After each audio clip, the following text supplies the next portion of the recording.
말씀 나누겠습니다. 자, 우리 다 함께 고백하겠습니다. 하나님께서 내 인생과 역사를 주관하십니다. 하나님은 실수하지 않으십니다. 하나님의 타이밍은 완벽합니다. 하나님은 언제나 내 편이십니다. 하나님만 신뢰하며 살겠습니다. 하나님만 신뢰하며 사시기 주의 이름으로 축복합니다. 하나님이 누구에게 역사하시고 당신의 살아계심을 보여주시냐면요, 누굴까요? 하나님만 신뢰하는 사람이요. 그러니까 하나님 도 신뢰하는 사람이 아니라 하나님만 신뢰하는 사람에게 하나님은 당신의 일하심과 살아계심을 반드시 보여주십니다. 그래서 모든 일에든 하나님께 맡기시고 하나님을 신뢰하신 여러분 되시기를 주의 이름으로 축복합니다. 말씀 나누겠습니다. 오랜만에 마가복음 강해로 돌아왔습니다. 근데 돌아왔는데 보니까 또 부활에 대한 본문으로 돌아왔습니다. 자, 여러분 이 성경을 보시면 여러분이 가지고 계신 이 성경 개역개정 성경이라고 하죠. 이 성경을 잘 보시면 마가복음 16장이 몇 절로 끝이 나고 있습니까? 20절이죠. 그렇죠? 자, 우리가 가지고 있는 이 성경 20절로 끝이 나지만 사실 마가복음의 다른 사본들을 보면요 8절까지만 있는 사본들이 있고요, 또 어떤 사본들은 우리가 가지고 있는 성경의 9절부터 20절까지 이 내용을 간략하게 요약하고 마무리 짓는 그런 사본들도 있습니다. 그래서 성경학자들은 어떻게 이야기하냐면 마가가 마가복음을 기록을 했는데 마가가 기록한 마가복음은 16장 8절에서 끝이 난다고 봅니다. 16장 8절에서 끝이 나고 9절부터 20절까지는 마가가 아닌 다른 사람이 이 9절에서 20절의 내용을 이 마가복음에 덧붙였다라고 봅니다. 자, 그럼 우리의 질문은 여기에 있죠. 왜 마가는 8절까지 썼는데 8절 이후의 내용을 왜 덧붙였을까? 자, 그 답은 성경 안에서 찾을 수가 있습니다. 자, 8절 말씀 함께 보실까요? 우리 다시 한번 한 목소리 읽어보겠습니다. 여자들이 몹시 놀라 떨며 나와 무덤에서 도망하고 무서워하여 아무에게 아무 말도 하지 못하더라. 자, 예수님이 부활하셨단 말이에요. 그렇죠? 부활하셨으니까 기뻐해야 되지 않습니까? 근데 8절로 딱 끝이 나면 어떤 느낌입니까? 부활하신 주님을 만나서 다시 한번 교회가 힘을 얻어서 나가는 걸로 해야, 그래야 후대의 사람들 소망을 얻을 수 있을 것 같은데 지금 부활을 만난 여인들이 두려워하는 모습으로 끝맺음을 하는 거예요. 그리고 예수님의 제자들인 사도들은요 16장 1절에서 8절까지 보면 어느 누구도 등장하고 있지를 않습니다. 자, 이렇게 마가복음이 한 성경이 끝맺음을 한다면 뭔가 여러분 좀 깔끔한 결말도 아니고 무언가 좀 미완결된 것처럼 보이고 좀 당황스러운 결말이 되지 않습니까? 그래서 후대의 사람들이 9절부터 20절까지의 내용을 덧붙였다는 거예요. 자, 그러나 마가가 16장 8절까지를 기록했는데 마가가 이렇게 기록했다면 마가에게는 분명히 의도가 있었다는 거예요. 목적이 있었다는 겁니다. 자, 어떤 거냐면 마가복음 전체를 보시면 예수님의 제자들 사도들은요 예수님이 누구신지를 제대로 이해하고 있지를 못했습니다. 심지어는요 예수님이 부활하셨다는 소식을 들었어요. 그런데도 믿지를 못했습니다. 도마 같은 경우는 부활하신 주님이 떡하니 도마 앞에 서 있었지만 도마 어떻게 말합니까? 주님, 제가 못이 박혔었던 그 손과 발을 만져보지 않고서 못 믿겠다고 할 정도로 제자들은요 이 부활하신 예수를 믿지 못했었던 모습들을 봅니다. 자, 그러면 마가의 이 의도를 이해하려면 우리가 무엇을 생각해 봐야 되냐면 마가가 이 마가복음을 쓸 때의 상황을 생각을 해봐야 돼요. 마가복음이 언제 쓰여졌냐면 예수님께서 부활하시고 하늘로 올라가신 후 25년에서 30년 뒤에 이 마가복음을 기록이 되어 있습니다. 자, 이때 마가가 마가복음을 기록하고 있을 때 사도들은요 어떻게 되어 있었습니까? 초대교회의 기둥들이 되어 있었다는 거죠. 예수님이 붙잡혀 가시던 그날 밤에는 자기 생명 좀 살아보겠다고 예수님 부인하고 배신하고 다 도망쳤던 제자들입니다. 그런데 부활하신 예수님을 만나고 나서는요 이 마가가 마가복음을 기록하고 있을 이때 우리 사도들은 어떻게 하고 있었느냐, 복음을 전하기 시작했는데 핍박과 박해와 생명의 위협 속에서도 여전히 복음을 전하고 있었다는 거예요. 그것에도 굴하지 않고 부활하신 주님을 담대하게 전하고 있었던 겁니다. 그리고 마가복음을 마가가 기록할 때 베드로 사도는 이미 순교당했어요, 복음을 전하다가. 그래서 여러분 마가가 마가복음을 기록할 당시에 이미 사도들은요 부활하신 주를 위해 사는 사람들이 되어 있었습니다. 그리고 이 마가복음을 받아보고 있었던 성도들은 이미 부활하신 주님을 만나고 주를 위해 목숨까지도 내놓는 것을 아까워하지 않았었던, 죽음도 두려워하지 않았었던 그 사도들을 보고 있었던 겁니다. 그러면 마가가 무엇을 강조하고 싶었던 거겠습니까? 바로 이겁니다. 사도들이 예수님의 부활을 경험하고 나서야 변화했다라는 거예요. 부활을 경험하고 나서야 사도들이 교회를 이끌어가는 기둥들이 되었다라는 것을 마가는 강조하고 싶었던 겁니다. 그래서 미완결된 것처럼 보이고 갑작스러운 결말처럼 보이는 8절에서 끝맺었던 거예요. 자, 여러분, 부활하신 예수님을 만난 것이 제자들의 삶에 있어서요, 그들의 세상을 바라보는 가치관이었던 겁니다. 그래서 이 부활하신 예수를 만난 제자들은요, 이 땅을 살아갈 때 부활 신앙을 가지고 살았어요. 세상의 모든 벌어지는 일들을 부활하신 주님을 통해서 해석했었고, 그 믿음을 가지고 이 땅을 살아갔던 겁니다. 그래서 교회의 기둥들이 될 수 있었고, 그래서 죽음도 두려워하지 않고 부활하신 주님을 전할 수가 있었던 겁니다. 그래서 오늘과 다음 주 2주간에 걸쳐서 부활 신앙이 무엇인가에 대해서 함께 살펴보면서 은혜를 나누고자 합니다. 그래서 제 바람은 저와 여러분 안에 이 부활의 신앙이 회복이 되고 부활의 신앙을 가지고 이 땅을 살아갈 수 있게 되길 주의 이름으로 간절히 기도합니다. 자, 그럼 부활 신앙이 뭐냐? 첫 번째, 부활 신앙은 고난을 통해서 내가 예수님을 닮게 하시는 그 하나님을 신뢰하는 것을 말해요. 이게 바로 부활 신앙이에요. 여러분, 인생은 고난의 연속입니다. 동의하십니까? 그 지난주일 사실 특송이 우리 박공현 장로님, 오순신 목사님 가정의 특송이었습니다. 온 가족이 이제 특송 연습을 열심히 하셨어요. 그런데 그만 우리 김진태 집사님, 박다정 집사님의 쌍둥이 아들 가운데 예성이가 코로나에 확진된 겁니다. 어린이집에서 옮겨서. 그래서 특송을 못하게 된 거예요. 지난주에 부득이하게. 그랬더니 준비한 특송, 그렇게 열심히 준비한 특송을 못했다고 예성이가 억울하다고, 나는 특송을 해야 되는데 왜 못하냐고 해서 그렇게 억울해하고 막 울더랍니다. 그러니까 하나님께 찬양하고 싶었는데 코로나 때문에 이 찬양을, 특송을 못하는 게 예성이한테는요 큰 고난이었던 거예요. 큰 고난이었던 거예요. 근데 감사하게도 우리 예성이는 무증상으로 심하게 아프지 않고 이제 다 나아서 오늘 예배드리고 있습니다. 하나님께 얼마나 감사한지 몰라요. 여러분, 이렇게 어린 아이에게도 고난이 있습니다. 하물며 우리 다 잘 아는 우리 장성한 어른들의 삶, 우리 중고등학생들의 고난 바로 코앞에 있지 않습니까? 중간고사. 얼마나 큰 고난입니까? 시험. 우리 잘 그 고난을 극복하는 우리 중고등학생들 되시기를 주의 이름으로 축복합니다. 자, 여러분들 중고등학생들 보시면 시험철이 다가오니까 격려해 주시라고요. 기도하고 있다, 힘내, 하나님이 지혜 주신다, 평안함 주셔서 잘 감당할 거라고, 그 시험 이겨내게 하실 거라고 격려할 수 있는 우리 모두가 되기를 원합니다. 그래서 여러분, 예수 잘 믿어도요 고난은 피해가질 않습니다. 예수 잘 믿어도 고난은 와요.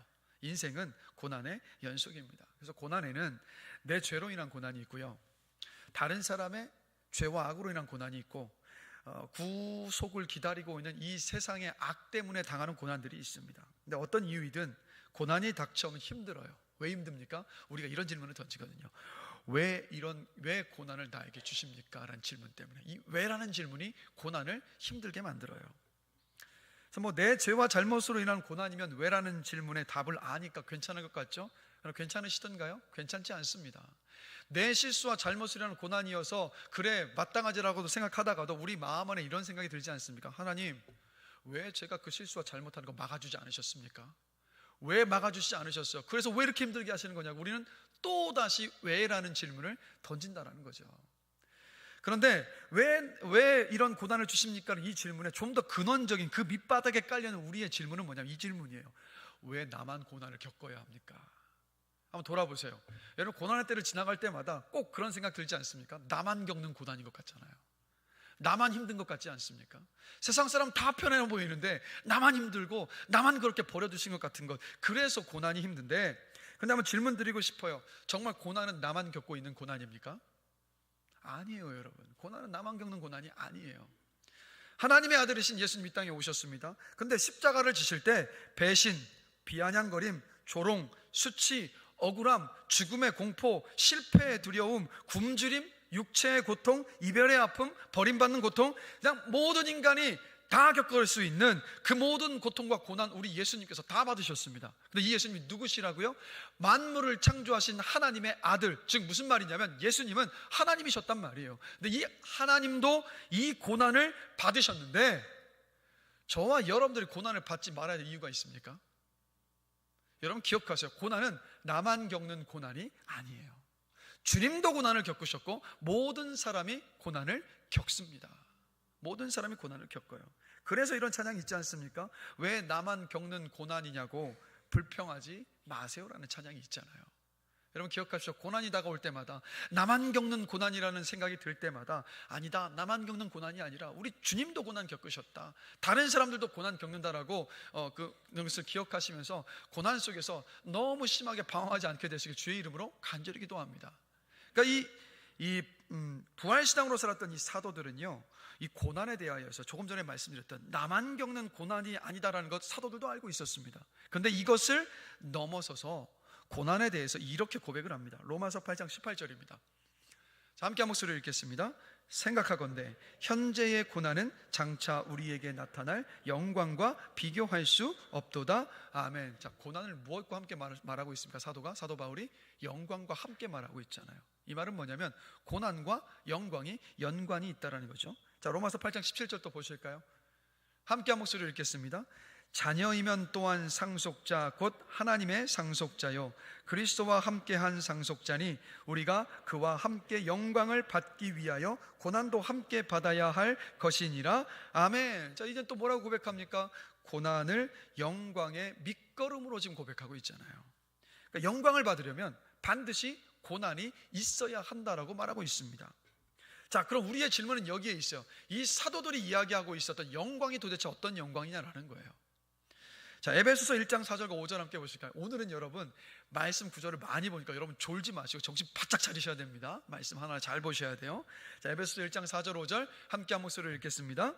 곧 창세 전에 그리스도 안에서 우리를 택하사 우리로 사랑 안에서 그 앞에 거룩하고 흠이 없게 하시려고 그 기쁘신 뜻대로 우리를 예정하사 예수 그리스도로 말미암아 자기의 아들들이 되게 하셨으니. 아멘. 자, 이 말씀 잠시 띄워주십시오. 자, 하나님이 온 우주 만물을 만드시기 전에 여러분들을 구원하시기로 선택하셨습니다. 그렇게 선택하셨기 때문에 예수 믿고 구원을 받아서 여러분들이 오늘 예배를 드리고 있는 겁니다.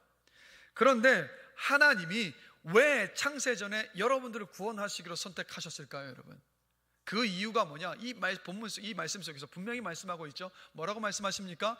우리를 택하사 우리로 사랑 안에서 그 앞에 거룩하고 흠이 없게 하시기 위해서 저와 여러분들을 구원하셨다라는 거예요. 거룩하고 흠이 없게 하신다는 것은 어떤 뜻이냐? 쉽게 말하면 예수님을 닮아가는 것을 말합니다. 예수님의 성품이 우리 안에 맺혀지는 것을 말합니다.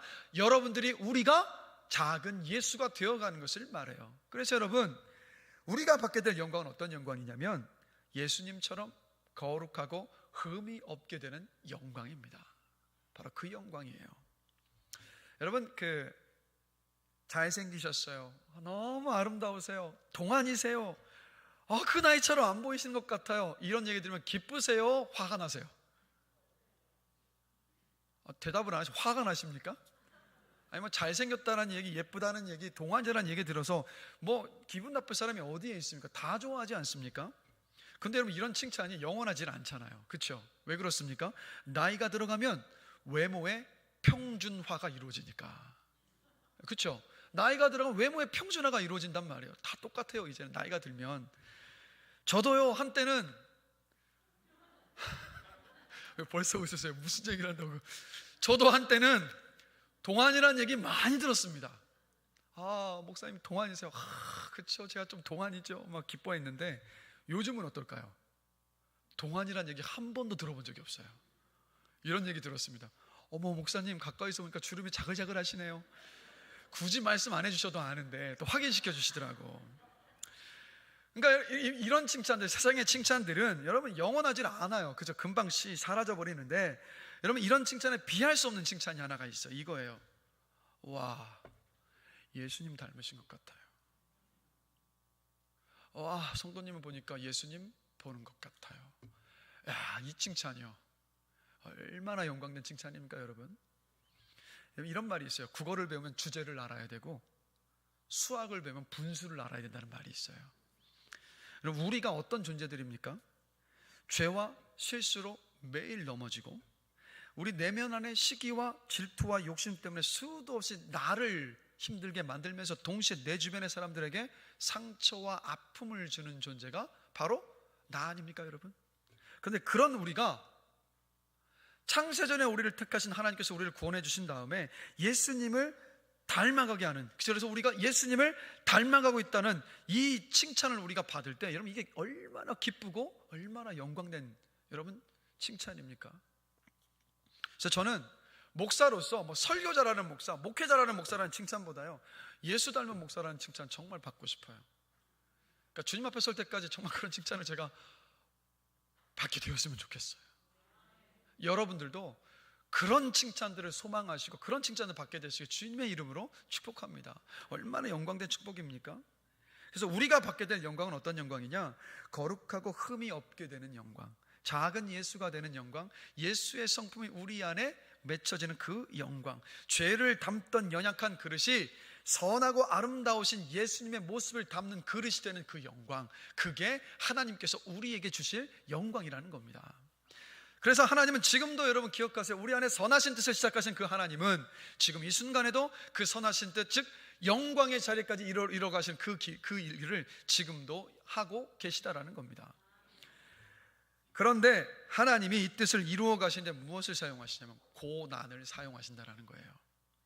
하나님은 고난 뒤에 영광의 자리로 우리를 이끄십니다. 이것을 예수님의 십자가와 부활을 통해서 보여주셨던 거예요. 자, 히브리서 5장 7절을 함께 보시면 예수님께서 당하셨던 고난에 대해서 이렇게 기록하고 있습니다. 함께 한 목소리로 읽어보겠습니다. 그는 육체에 계실 때에 자기를 죽음에서 능히 구원하실 이에게 심한 통곡과 눈물로 간구와 소원을 올렸고, 그러니까 예수님 십자가 지시는 건 쉬운 일이 아니었어요 여러분. 겟세마네 동산에서 땀방울이 핏방울이 되도록 막 통곡하시면서 눈물로 기도를 하셨습니다. 그러니까 예수님은 바로 고통 속에서 그 십자가의 고난을 감당을 하셨던 겁니다. 자, 이 고난을 통해서, 예수님께서 이 고난을 통해서 이루신 일을 히브리서 2장 10절에서 이렇게 말씀하고 있어요. 함께 한 목소리로 읽겠습니다. 그러므로 만물이 그를 위하고 또한 그로 말미암은 이가 많은 아들들을 이끌어 영광에 들어가게 하시는 일에 그들의 구원의 창시자를 고난을 통하여 온전하게 하심이 합당하도다. 아멘. 말씀 잠시 띄워주세요. 이 말씀 한번 보실까요? 자, 만물이 그를 위하고 또한 그로 말미암은 이는 누구냐면 바로 하나님입니다. 그리고 많은 아들은 누굴까요? 바로 저와 여러분들을 말합니다. 그리고 그들의 구원의 창시자는 누구냐면 예수 그리스도를 말해요. 그럼 이 말씀의 뜻은 이렇게 되는 겁니다. 이 말씀을 풀어보면 하나님이 저와 여러분들을 영광에 들어가게 하시기 위해서 예수님을 고난을 통하여 온전하게 하셨습니다 라는 뜻이 되는 거예요. 그래서 고난을 통해서 우리 예수님도 온전해지셨습니다. 그리고 온전해지시고 난 다음에야 예수님께서 영광을 받으셨고, 고난을 지나가고 나서 온전해지신 다음에 받으신 예수님의 영광이 뭐냐? 바로 빌립보서 2장 9절에서 11절의 말씀입니다. 함께 한 목소리 읽어보겠습니다. 하나님이 그를 지극히 높여 모든 이름 위에 뛰어난 이름을 주사 하늘에 있는 자들과 땅에 있는 자들과 땅 아래에 있는 자들로 모든 무릎을 예수의 이름에 꿇게 하시고 모든 입으로 예수 그리스도를 주라 시인하여 하나님 아버지께 영광을 돌리게 하셨느니라. 아멘. 이게 주님이 받으신 영광이에요. 그래서 우리가 지금도 우리 예수님을 그리스도요 하나님의 아들로 찬양하고 예배하고 영광 돌리고 있지 않습니까? 왜 이 영광을 받으셨느냐? 고난을 통해서 우리 주님도 온전하여 지셨기 때문이었습니다. 그러니까 주님이라고 그냥 영광을 받으셨던 것이 아니라 고난을 지나고 나신 다음에 영광을 받으셨다라는 거예요. 그래서 하나님께서 예수님께서 고난 뒤에 부활의 영광을 받으셨던 것을 먼저 보여주신 목적이 뭐냐? 바로 베드로전서 2장 21절에 이렇게 말씀하고 있습니다. 다 함께 읽겠습니다. 그리스도도 너희를 위하여 고난을 받으사 너희에게 본을 끼쳐 그 자취를 따라오게 하려 하셨느니라. 아멘. 바로 이 이유 때문이에요. 그러니까 여러분, 우리는 고난이 다가오면 벌벌 떨지 않습니까? 고난의 곧자만 들려와도 막 난리가 난단 말이에요. 이거 어떻게 하냐고, 나는 이런 고난 감당할 수 없다고, 내 인생 이제 끝났다고 막 자기 연민에 빠져서 막 허우적거릴 때가 얼마나 많습니까? 근데 이런 우리의 연약함을 하나님은 미리 아시고 예수님을 통해서 보여주셨던 거예요. 그러니까 이렇게 말씀하고 계신 거예요. 봐라, 고난은 구원받은 네가 그렇게 벌벌 떨고만 있을 것이 아니야. 내 아들이 고난을 지나서 부활의 영광을 얻었어. 고난을 지날 때, 네가 고난을 지날 때 내 아들을 생각해봐라. 내 아들을 그렇게 했듯이 내가 너를 거룩하고 흠이 없는 영광된 모습으로 반드시 빚을 거야 라고 주님이 말씀하고 계시는 거예요. 여러분, 아무리 낯선 곳이어도요, 누군가 먼저 걸어간 흔적이 있으면 우리 그 길 따라갈 수 있어요. 똑같습니다. 주님이 우리 앞에 먼저 가셨어요. 십자가의 고난을 지나서 부활의 영광을 얻으셨습니다. 똑같이 부활하신 예수를 믿는 여러분에게 일어나는 고난은요, 어떤 일인지 아십니까? 여러분의 그 속 사람을 새로워지게 하는 일인 겁니다. 여러분 안에 예수님의 모습이 빚어지게 하셔서 기쁨과 영광을 누리도록 하시기 위해서 준비시키시는 과정이라는 겁니다. 그래서 여러분, 고난을 감당하는 것 쉽지 않습니다. 어려운 것 맞아요. 그러나 고난을 통해서 예수님을 닮게 하시는 하나님을 신뢰하는 믿음 안에 서셔서 그 고난을 이겨내신 여러분 되시기를 주의 이름으로 축복합니다. 고난의 때마다 여러분을 힘들게 만드는 상황, 현실 묵상하지 마시고 우리 주님을 묵상하시는 거예요. 그래, 주님 십자가의 고난을 통과하셨지, 그리고 부활의 영광의 자리까지 서셨지, 나도 부활의 주님을 믿는 믿음 안에서 하나님이 이 고난을 지나가게 하실 것이고 그 영광의 자리에 나를 세우실 거야 라는 믿음의 고백을 하시면서 이 부활신앙으로 고난을 이겨내신 여러분 되시기를 주님의 이름으로 축복합니다. 이게 바로 부활신앙이에요. 고난을 통해서 나를 성숙하게 하실 하나님을 신뢰하는 신앙. 두 번째로 부활신앙은 뭐냐? 반전의 하나님을 믿는 것이 바로 부활신앙입니다. 반전의 하나님을 믿는 것이 부활신앙. 창세기를 보면요, 그 시대의 어떤 가치관들이 있었어요. 뭐냐면, 그러니까 시대의 어떤 가치가 뭐냐? 그 시대에는 집안의 부동산과 재물은 전부 맏아들에게 다 줬습니다. 그래서 이거 성경 속에서 장자권이라고 이야기를 하죠. 여성의 가치를 또 미모와 다산으로 판단을 하던 시대였습니다. 그러니까 자녀를 몇 명이나 낳아서 몸담고 있는 부족의 얼마나 많은 일손과 병력을 기여했느냐가 중요했기 때문에 여성의 가치는 미모와 다산으로 판단을 했던 그런 시대였습니다. 자, 그런데 희한한 것은요, 이상한 것은 성경을 보면 하나님께서 쓰셨던 사람은 재산과 지위를 물려받은 맏아들이 아니라 동생이었다라는 거죠. 가인 대신 아벨이었고요, 이스마엘 대신 이삭이었고, 에서 대신 야곱이었고, 르우벤 대신 요셉과 유다였고, 므낫세 대신 에브라임이었습니다. 또 아론 대신에 모세였고요, 형들 대신에 다윗이었습니다. 자, 동생을 선택하신 것도 그 시대의 가치관을 완전히 뒤집는 일이어서 그것도 놀라운데, 그렇게 선택한 동생들이 뭔가 더 나았느냐, 형들보다 나았느냐, 또 그것도 아니에요. 너무 흠이 많은 사람들이었다라는 것. 예를 들면 야곱은 어떤 사람입니까? 좋은 말로 모략꾼이지 야곱은 사기꾼이었어요. 그 다음에 모세 같은 경우는요, 언어 장애가 있었습니다. 말하는 것을 두려워했었던 언어 장애를 가진 사람이 모세. 그런데 하나님은 이런 사람들을 택하셨다라는 거예요. 그 다음에 미모와 다산으로 여성을 평가하던 시대, 하나님은요, 젊은 하갈 대신에 100세가 가까운 사라를 선택하셨고, 미모의 라헬 대신에 볼품없었던 레아를 선택하셨고, 불임 여성인 삼손의 어머니와 사무엘의 어머니 한나를 선택하시고 일하셨습니다. 그리고 당시의 사회적 기준으로 보면 아웃사이더였고 무시받고 천대받던 사람들이었던 다말, 라합, 룻, 밧세바를 통해서 일하셨다는 것. 다말은 누구냐면 시아버지를 속이고 시아버지와 잠자리를 가진 여인입니다. 라합은 매춘부였습니다. 룻은 당시에 멸시받고 천대당하던 이방의 여인이었습니다. 밧세바는 유비년대 다윗과 가늠했던 여인. 근데 이들이 예수님의 족보에 올라 있다는 것. 하나님은 흠이 많고 약한 사람들, 그들을 통해서 구원의 역사를 이루셨다는 겁니다. 하나님은 항상 여러분 시대의 가치관을 뒤집어서 일하시는 분이시라는 거예요. 그래서 하나님의 아들이신 예수님, 이 땅에 어떻게 오셨습니까? 사람들의 기대와 정반대로 연약한 아기의 모습으로 오셨잖아요. 근데 연약한 아기의 모습으로 오신 것도 세상의 어떤 기준과 가치를 완전 뒤집는 일이었는데 심지어 말 구유 위에 오셨어요.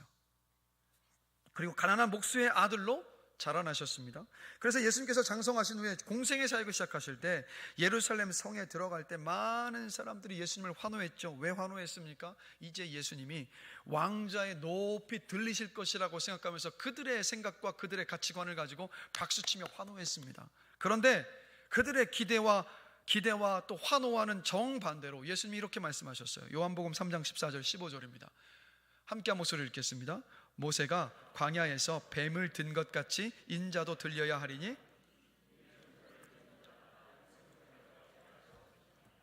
굉장히 수수께끼 같은 말씀처럼 느끼시죠? 근데 이 말씀을 이해하려면 민수기 21장의 사건을 알아야 돼요. 민수기 21장을 보면 이스라엘 백성들이 하나님을 저버렸습니다. 하나님이 늘 불평하고 불만하면서 막 하나님을 원망하던 이스라엘 백성들을 참고 또 참고 또 참으시면서 또 참고 또 기다리셨던 거예요. 근데 더 이상 참으실 수가 없으셔서 하나님께서 이스라엘 백성들을 심판하신 겁니다. 이스라엘 진영에 독사를 보내셔서 독사에 물린 사람들이 죽어가고 있었어요. 근데 참 지금이나 예전이나 사람은 똑같은 것이 매 맞고 나면 그제서야 정신 차리지 않습니까? 매를 맞고 나니까 그제서야 하나님께 자신들의 죄를 회개하며 모세를 통해서 고쳐달라고 부르짖습니다. 그럼 또 하나님은 또 그들의 부르짖는 기도를 들으시고 또 그들을 고쳐주시고자 하셨던 거예요. 어떻게 하셨느냐? 모세에게 이렇게 말씀하세요. 놋으로 이스라엘 백성들을 물어 죽인 그 뱀의 형상을 만들어서 장대 높이 달아서 이스라엘 진영 한가운데 세우라고 하십니다. 그리고 뱀에 물린 사람은요, 장대 높이 달린 자기들을 물어서 독이 퍼지게 만들었던 뱀의 형상을 쳐다본 사람, 그 사람이 나았어요. 하나님의 이 치료 방법은 이 치료 방법은 뭡니까? 역설이지 않습니까? 애초에 그들을 병들게 했었던 그 뱀을 쳐다봐야 낫는다라는 역설의 하나님이시라는 거예요.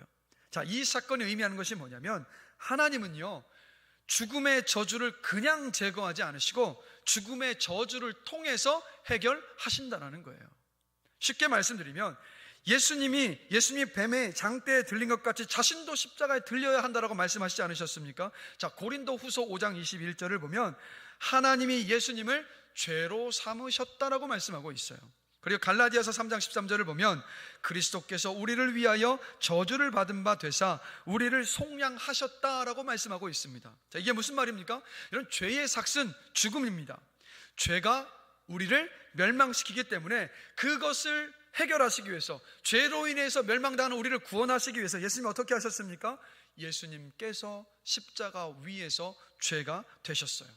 죄인 취급을 받으시면서 우리 대신 저주를 받으시고 십자가 위에서 죽으셨습니다. 그래서 십자가에 달리신 예수님은요, 당시의 로마 사람들에게는 미련함이었고요, 유대인들에게는 연약함이었고 저주받음이었습니다. 그리고 제자들에게는 실패였고 절망이었어요. 십자가의 죽음은요, 세상이 볼 때 철저한 실패였습니다. 철저한 실패. 그러나 철저하게 십자가에서 죽으신 예수님을 향하여서 세상이 비웃고 있었을 때 예수님은 3일 만에 부활하셨습니다. 여러분, 죄의 삭이 죽음인데 죽음을 이기시고 부활하셨다는 건 뭘 말합니까? 예수님이 죄를 해결하셨다는 거예요. 그래서 죄인 취급당하시면서 우리 대신 저주받고 십자가에 죽으시고 부활하셔서 우리 예수님은 우리 모두에게 구원의 문을 활짝 열어주셨던 겁니다. 세상은요, 지금도 이렇게 말하잖아요. 정신 차리고 분발해라. 바르고 착하게 인간의 도리를 다해라. 그러면 죄에서 구원받을 수 있어라고 세상은 여전히 그렇게 외치고 있어요. 그런데 이 세상의 외침과 정반대로 우리 주님은 뭐라고 말씀하십니까? 이렇게 말씀하시잖아요. 죄인인 네가 있어야 할 그 십자가 위에서 내가 너가 되어서 죽었다.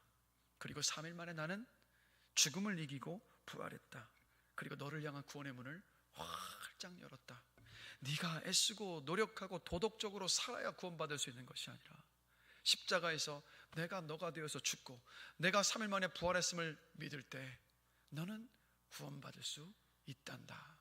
너의 열심과 노력이 필요한 것이 아니라 내 사랑과 하나님의 은혜로 너는 구원받는 거야 라고 주님은 오늘도 말씀하고 계신 거예요. 구원의 길, 다른 길은 없습니다. 오직 예수 그리스도의 십자가와 부활을 믿는 사람이 구원의 은혜를 입습니다. 그래서 십자가와 부활은요, 세상의 가치관을 뒤엎는 하나님의 지혜였던 겁니다. 그래서 바울이 십자가와 부활에 대해서 이렇게 고백을 하잖아요. 지혜 있는 자가 어디 있느냐? 선비가 어디 있느냐? 이 시대에 변론가가 어디 있느냐? 하나님께서 이 세상의 지혜를 미련하게 하신 것이 아니냐? 하나님의 지혜에 있어서는 이 세상이 자기 지혜로 하나님을 알지 못하므로 하나님께서 전도에 미련한 것으로 믿는 자들을 구원하시기를 기뻐하셨도다. 유대인은 표적을 구하고 헬라인은 지혜를 찾으나 우리는 십자가에 못 박힌 그리스도를 전하니 유대인에게는 거리끼는 것이요 이방인에게는 미련한 것이로되 오직 부르심을 받은 자들에게는 유대인이나 헬라인이나 그리스도는 하나님의 능력이요 하나님의 지혜니라. 하나님의 어리석음이 사람보다 지혜롭고 하나님의 약하심이 사람보다 강하니라. 아멘. 십자가와 부활은 하나님의 지혜였고 세상의 가치관을 뒤엎는 반전의 역사였습니다. 자, 그럼 질문 드릴게요. 제가 지금 창세기부터 예수님의 부활의 사건까지 하나님의 일하심에 대해서 지금 함께 나눴는데 공통점이 뭔지 아십니까, 여러분? 공통점 바로 이겁니다. 하나님은요, 사람의 생각대로 일하지 않으십니다. 하나님은 우리의 인생 가운데 반전의 역사를 이루시는 하나님이십니다. 사도들은요, 부활하신 예수님을 만나고 나서야 십자가와 부활을 믿는 것이 구원받을 수 있는 유일한 길이라는 것을 알았습니다. 그래서 십자가와 부활을 전하기 시작을 했어요. 십자가와 부활을 전하면서 사도들 고난이 없었느냐? 아니요. 박해와 생명의 위협과 숱한 고난들이 계속해서 다가왔습니다. 그러나 굴하지 않았죠, 제자들은. 왜 그랬습니까? 예수님의 부활을 통해서 하나님은 사람의 생각대로 일하지 않으시고 반드시 반전의 역사 이루신다는 그 믿음이 있었기 때문입니다. 그래서 그 고난을 뚫고 정면 돌파할 수 있었던 거예요. 그래서 사도들은 인생에서 반전의 역사를 이루시는 하나님을 신뢰하는 그 부활 신앙을 굳건히 붙잡고 그 신앙을 가지고 이 땅을 살았던 겁니다. 그래서 여러분, 사도행전을 보면 사도들이 막 협박과 위협에 굴하지 않고 복음을 증거했을 때 어떤 일이 있었느냐? 예루살렘 초대교회는요, 10,000명이 넘게 모였던 엄청난 게 큰 초대형 교회였습니다. 그렇게 수많은 사람들이 모이는 기적이 일어난 거예요. 그런데 스데반의 순교를 시작으로 해서 교회를 향한 대대적인 핍박이 일어났습니다. 그래서 예루살렘 교회 성도들은요, 그 핍박 때문에 다 흩어질 수밖에 없었어요. 뿔뿔이 다 흩어졌습니다. 그 뿔뿔이 흩어지는 그 상황을 보면서 어떤 사람들은 이제 교회는 끝이구나, 이제 더 이상 우리는 더 이상 교회 공동체로 모일 수 없구나, 절망하고 낙심했었겠죠. 교회가 끝이 나는 것처럼 보였던 그 순간이지만, 그러나 성경을 보면요, 그 대대적인 핍박을 통해서 이루어진 일을 사도행전 11장 19절에서 21절을 보면 이렇게 기록을 하고 있습니다. 그때에 스데반의 일로 일어난 환난으로 말미암아 흩어진 자들이 베니게와 구브로와 안디옥까지 이르러 유대인에게만 말씀을 전하는데, 그 중에 구브로와 구레네 몇 사람이 안디옥에 이르러 헬라인에게도 말하여 주 예수를 전파하니 주의 손이 그들과 함께 하심에 수많은 사람들이 믿고 죽게 돌아오니라. 분명히 눈으로 바라봤을 때 대대적인 그 핍박은 실패였어요. 그냥 교회가 끝나는 것처럼 보였습니다. 그러나 교회가 끝나는 일이 아니라 그렇게 흩어졌던 그리스도인들이 이방인들에게까지도 복음을 전하기 시작하면서 그 복음이 이방인들에게까지도 전해졌고, 그렇게 전해졌던 복음의 결과가 바로 지금 오늘 우리에게까지 와 있는 거예요. 여러분, 하나님 어떻게 하셨습니까? 반전의 역사를 이루셨던 겁니다. 자, 여러분, 우리가 고난을 지나갈 때 왜 그렇게 하나님을 서운해하고 원망하고 때때로 시험에 드는 이유는 무엇입니까? 그 이유는요, 하나님이 어떤 분이신지를 모르기 때문이에요. 내가 바라는 대로 하나님이 움직여주시지 않기 때문입니다. 내가 하나님께 맞춰야 되는데 하나님을 나에게 맞추려 하기 때문인 거예요. 내가 하나님은 이렇게 하셔야 돼, 이런 분이시라고 정해놓고 난 다음에 내 뜻대로 하나님이 움직여주지 않으시기 때문이라는 거예요. 여러분, 하나님은 우리 뜻대로 움직이시는 분이 절대 아니십니다. 하나님은 언제나 하나님의 선하신 뜻대로 움직이시는 하나님이십니다. 그래서 신앙생활을 제대로 하려면 하나님이 어떤 분이신지를 정확히 알아야 돼요. 여러분, 하나님은 절대로 선하신 하나님이십니다. 하나님은 약속을 반드시 지키시는 하나님이십니다. 하나님은 절대로 여러분들의 편이시고 절대로 여러분들을 떠나지 않으시는 하나님이십니다. 하나님은 여러분의 삶을 철저히 좋은 곳으로, 선한 곳으로 인도하시는 하나님이십니다.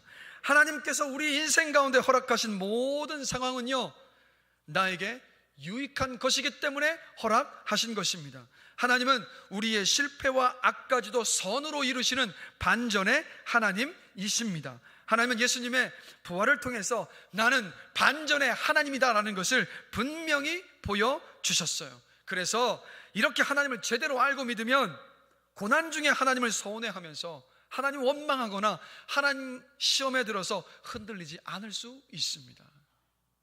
그래서 사도 바울을 보면 철저하게 반전의 하나님을 신뢰하는 부활신앙을 가지고 살았습니다. 바울이 복음을 전하다가 감옥에 갇혔어요. 얼마든지 불평하고 원망할 수 있는 상황 아닙니까? 왜요? 복음 전하다가 감옥 갇혔으니까. 그런데 바울이 감옥에서 이런 고백을 해요. 형제들아, 내가 감옥에 갇힌 것이 도리어 복음의 진보가 되었도다. 감옥에 갇혔는데 그곳에도 바울은 기회를 얻은 거예요. 간수들에게, 그리고 죄수들에게. 그래서 감옥에 갇혀도 바울은 흔들리며 낙심하지를 않았습니다. 그러다가 감옥에서 얼마나 고통스러웠는지 죽음의 그림자가 드리웠을 때, 그때 바울이 이런 고백을 합니다. 내게 있는 것이 그리스도니 나의 죽음도 유익함이라. 내가 하나님 때문에 죽는다 할지라도 이게 나에게 유익하다라는 고백을 한 거예요. 그렇게 여겼던 겁니다. 왜요? 내가 믿는 하나님은 절대로 나에게 유익을 주시는 선하신 하나님이시라는 것을 바울은 신뢰하고 있었기 때문이었어요. 그래서 바울의 삶을 보면 육신의 고통 있었습니다. 육신의 고난 있었어요. 그러나 바울은 시험에 든 적은 없었습니다. 죽을 만큼 배고팠을 때는 있었을지 모르지만 하나님을 원망하지는 않았습니다. 그 결과가 어떠할지를 분명히 바울은 알았기 때문에. 그래서 죽음 앞에서도 바울이 하나님을 붙잡을 수 있었던 이유는 뭡니까? 바로 반전의 역사를 이루시는 하나님을 신뢰했기 때문이었습니다. 그래서 바울이 이렇게 고백을 하지 않습니까? 그 죽음의 두려움에 죽음 앞에서 고백했던 그 고백 다음에 이런 고백을 해요. 이후로는 장차 내게 의의 면류관이 예비되었으니. 여러분, 오늘의 고난이 여러분에게 유익인 까닭은 뭐냐면 그 고난의 뒤에 끝에 하나님께서 의의 면류관이라는 반전의 역사를 준비하고 계시기 때문입니다. 지금 현재 고난을 보면서 언제 끝나냐 낙심하고 좌절하게 될 수 있어요. 근데 고난 바라보지 마시고 여러분이 바라봐야 될 것은 뭔지 아십니까? 십자가의 고난을 지나서 부활의 영광으로 다시 사신 예수 그리스도를 묵상하셔야 되는 거예요. 그럴 때 그래, 주님 고난을 지나가신 후에 부활의 영광의 자리에까지 서셨던 것처럼 내가 부활하신 주님을 믿는 믿음 안에 서 있다면, 그러면 이 고난 지나가게 하실 것이고 나도 역시 부활의 영광의 자리에 서게 하실 것이라는 그 믿음에 설 수 있을 줄로 저는 믿습니다. 우리 교회 한 성도님은요, 우리 교회 다니던 친구의 전도로 오랫동안 자체 방학하셨던 신앙생활을 이제 다시 시작을 하신 거예요. 근데 그렇게 친구와 즐겁게 신앙생활을 하던 도중에 이 친구가 갑자기 이사를 가면서 우리 교회를 떠나게 되었습니다.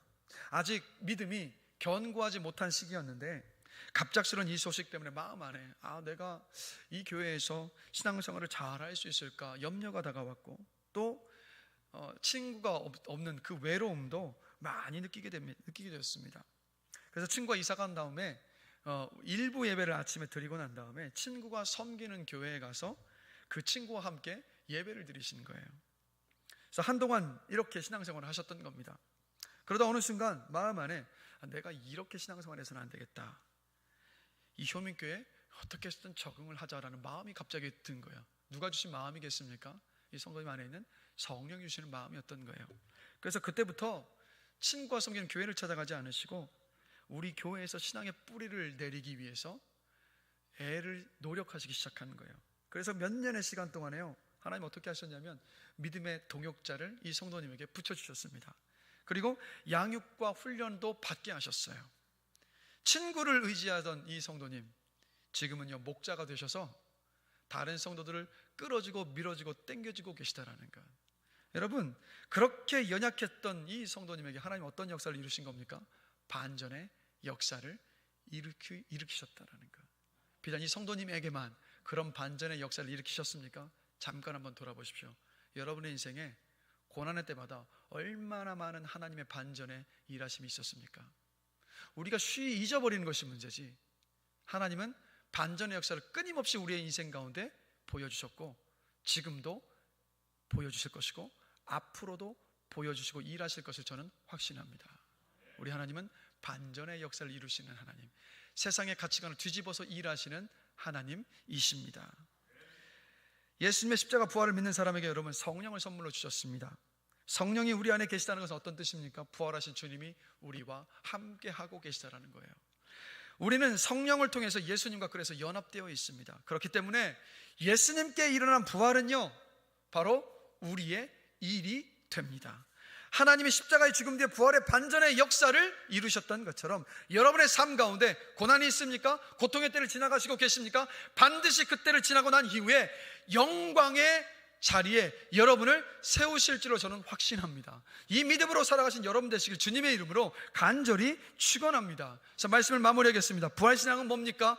고난을 통해서 내가 예수님을 닮아가게 하시는 그 하나님을 신뢰하는 것이 바로 여러분 부활신앙입니다. 부활신앙은 반전에 하나님을 신뢰하는 것이 바로 여러분 부활신앙입니다. 인생에 고난이 닥쳐오거나 힘든 문제들이 발생했을 때 여러분 기억하십시오.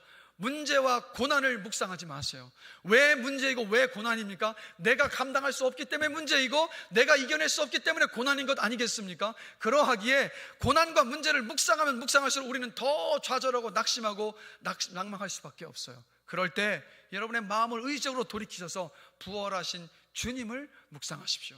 부활하신 주님을 묵상할 때 우리 안에 이러한 소망이 생겨나는 거예요. 그래, 주님도 고난을 당하셨지. 그래, 고난을 통과하시고 부활의 영광의 자리까지 이르셨지. 나도 그 주님, 부활하신 주님을 믿는 믿음 안에 있는 한 이 고난 나 반드시 하나님이 지나가게 하신다. 그리고 반드시 반전의 역사를 이루시고 영광된 자리에 나를 세우실 것이라는 그 믿음 안에 설 수 있습니다. 그러하게 기억하십시오. 문제와 상황을 묵상하지 마시고 부활하신 예수 그리스도를 묵상하신 여러분 되시기를 주님의 이름으로 간절히 기도합니다. 그리고 무엇보다도요, 고난과 슬픔이 다가왔을 때 그 슬픔 낭비하지 마시라고요. 그냥 애통하고 아파하는 눈물을 그냥 쏟아내지 마시고, 그래요, 쏟아낼 수는 있어요. 잠시 쏟아내신 후에 똑같은 방법으로 그렇게 슬픔의 눈물을 허비하지 마시고 그 슬픔의 눈물을요, 하나님 아버지 앞으로 가져가신 여러분 되시기를 간절히 기도합니다. 눈물을 뿌려서 반전의 역사를 이루시는 그 하나님, 이 고난을 통과하면서 나를 예수를 닮게 하실 그 하나님께 소망을 두면서 하나님 아버지 앞에 눈물로 부르짖며 기도하는 여러분 되시기를 주의 이름으로 간절히 축원합니다. 그렇게 기도할 때 하나님께서 이런 약속을 하시잖아요. 눈물을 흘리며 씨를 뿌리는 자는 기쁨으로 거두리로다. 울며 씨를 뿌리러 나가는 자는 반드시 기쁨으로 그 곡식단을 가지고 돌아오리라. 아멘. 누가 하나님의 반전의 역사를 경험하는지 아십니까? 바로 믿음으로 부활신앙을 가지고 죽게 기도하는 사람. 그 사람이 반전의 역사의 그 은혜를 경험합니다. 이 자리에서 우리 사랑하는 모든 성도들 한 분 한 분들이 고난이 다가올 때 고난 앞에 무너지고 넘어지지 마시고 잠시 흔들린다 할지라도 부활하신 주님을 붙들고 주님께 맡기며 기도하는 가운데에서 반전의 하나님의 그 은혜를 경험하시는 복된 삶이 되시기를 주님의 이름으로 간절히 축원합니다.